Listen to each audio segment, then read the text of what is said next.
there. But if it's so egregious, there's something called structural error, where if the actions of the government are so egregious, so violative of the Constitution, so nefarious that it just impugns the integrity of all of the proceedings, sometimes the courts have found that the case should be dismissed outright. That is at least on the table if these letters exist, if the prosecutor got them and did not turn them over.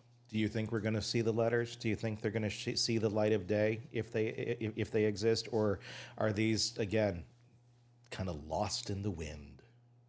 It's been the better part of a decade since they were allegedly transmitted, and we've already seen other important case materials that have gone by the wayside or recorded over, what have you. I think there is a very low chance that these will ever be discovered if they exist.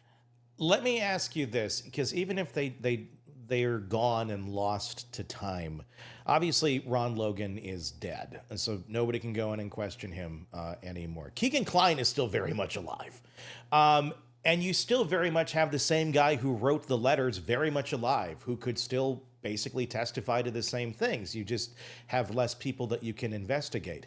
Does that change anything? Does that change how they can look into this? Like, here, I'll just write the letters again. Here's exactly what I said all those years ago. You missed your opportunity back then, but here's what was said. It's hard to have faith that the government would, with pure intentions, look into this in a diligent and thoughtful manner. But defense can do their own investigation. There are outstanding private investigators out there. They could go interview Keegan. They could interview Ricci. They could get videotapes of those interviews. They could submit that as part of their appeal. And so there are still viable avenues to uncover what defense believes to be the truth, but they probably don't involve the government.